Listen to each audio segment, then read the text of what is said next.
노인학대 과정과 처벌 주의사항은 노인학대 사건은 사회적으로도 지탄받는 범죄입니다.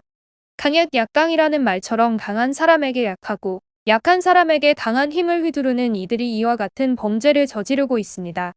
사람으로서는 해서는 안 되는 행위임에도 불구하고 문제를 인식하지 못하여 지속적으로 반복하고 있는 사건이기도 합니다. 최근에는 요양원, 양로원, 노인복지시설 및 보호시설에서도 요양보호사, 관리사가 이와 같은 범죄를 지속적으로 행하고 있기에 위기가 더욱더 커지고 있는 실정입니다. 노인학대 처벌은 항시 대비를 해야 하는 것이고 각자에게 노인 문제를 적극적으로 처리할 수 있어야만 달라질 수 있는 사안입니다. 매년 사례가 늘어나고 있는 만큼 처벌 수위도 높아진다는 점 인지하고 계셔야 합니다. 노인학대 처벌이 어떻게 이루어지는지, 해당 죄목은 어떠한 위험성을 갖추고 있는 것인지 살펴보도록 하겠습니다. 먼저 노인학대죄라는 것은 노인을 대상으로 신체, 정신, 정서, 성적 폭력과 경제적인 착취 및 가혹 행위가 있을 때 성립되는 죄목입니다. 해당 행위를 직접 하는 것도 문제가 되고 유기를 하거나 방임하는 것도 문제가 되기에 주의가 필요합니다. 학대 행위자에 대한 성립 기준을 살펴보겠습니다. 학대 행위자라는 것은 65세 이상의 사람에 대하여 증여된 금품을 그 목적 이외에 사용을 한다거나 스스럼 없이 폭행을 가하는 행위, 성적 수치심을 주는 행위 등이 모두 포함되고 있습니다. 보호를 받아야 하는 노인에 대하여 유기를 하거나 방임하는 행위도 속합니다. 폭언, 협박 등으로 하여금 정신적으로 해를 끼치고 노인을 이용하여 구걸하는 행위를 하게 하는 상황도 포함됩니다. 이와 같은 학대 행위는 노인보호 전문기관을 통하여 신고할 수 있습니다. 노인학대와 같은 상황은 여러 곳에서 불거지고 있습니다. 대표적인 곳이 가정입니다. 가정에서는 가족에 의해서도 발생하고 있고 법적으로 돌봄 서비스를 요청하여 방문하는 요양보호사 등이 가족 모르게 학대를 하기도 합니다. 그 다음으로 많이 일어나는 공간은 시설입니다. 가족이 바쁘다 보니 노인을 요양보호시설 등에 위탁하게 되고 그곳에서 이와 같은 학대가 자주 발생하기도 합니다. 노인학대 처벌은 여러 형태에서 진행될 수 있습니다. 해당 범죄는 총 6가지의 형태로 분류하고 있는데요. 신체적, 정신적, 성적, 방임, 유기, 경제적 학대입니다. 신체적 학대의 경우에는 노인의 자유성을 침해하는 전체를 말합니다. 바깥 외출을 금하고 감금하거나 하는 등의 행위와 폭행 행위가 모두 포함됩니다.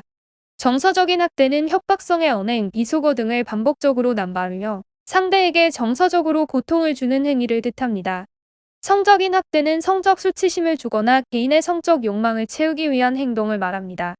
방임은 스스로 일상생활을 하는 것이 버거운 노인을 방치하거나 식사를 챙겨주지 않는 경우 등을 말합니다. 유기는 도움이 필요한 노인을 보호 없는 상태에 둠으로써 그의 생명, 신체에 위험을 가져오는 행위를 말하고, 경제적 학대는 노인의 동의 없이 노인 명의로 되어 있는 은행의 계좌나 예적금, 보험 등을 해약하는 등으로 경제적 이익을 추구하는 것을 말합니다. 노인학대의 경우에는 피해자의 상태에 따라 처벌 수위가 달라지게 됩니다. 신체에 상해를 한 사람에게 7년 이하의 징역형을 선고하거나 7천만 원 이하의 벌금형을 내릴 수 있습니다. 폭행을 행한 사람에게는 5년 이하의 징역형을 선고하거나 5천만 원 이하의 벌금형에 처해질 수 있습니다. 노인학대 처벌로 방임, 유기 등을 하여 학대를 일삼은 사람은 5년 이하의 징역형 혹은 5천만 원 이하의 벌금형에 처해지게 됩니다. 이와 동시에 노인 보호 전문기관을 통한 상담과 교육, 기타 심리치료를 병행하며 문제를 고쳐나가야 하고 노인 관련 기관으로의 취업은 제한된다는 것을 알고 계셔야 합니다. 사회적으로 보호를 받아야 하는 약자에게 폭력을 행사하고 무력을 사용했다는 것은 엄연한 범죄입니다. 만약 이와 같은 행위와 노약자를 보호하는 것에 앞장서고 그 권리를 지켜주어야 하는 공공기관이나 요양보호시설에서 발생된 것이라면 더욱더 큰 위기가 됩니다. 해당 공간에서 불거진 일은 피의자뿐만 아니라 본 기관에서도 영업정지 금지 명령과 같은 행정 처분을 받을 수 있다는 것을 아셔야 합니다. 노인복지시설에서 일을 하는 사람이라면 요양사나 기타 직원이 노인에게 대하는 것이 올바른지를 잘 따져보셔야 합니다. 이를 잘 따져보지 않는다면 관리 감독 소음로 방임이나 유기 행위에 같이 연루될 수 있고 시설 영업 등에 제한이 되는 행정 처분도 피할 수 없게 됩니다.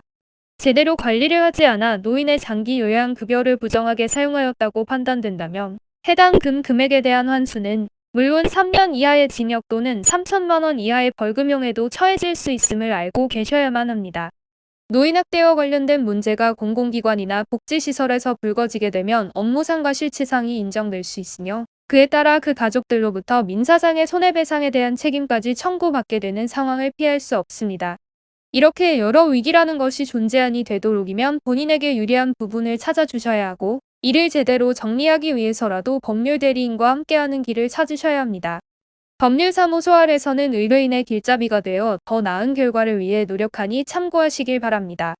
법률사무소 AL에서는 전문 변호사가 직접 무료 법률 상담을 도와드리고 있습니다. 24시간 전문 변호사가 대기하며 문의에 응답해드리고 있으니 언제라도 도움이 필요한 순간에 처했다면 연락하시길 바랍니다.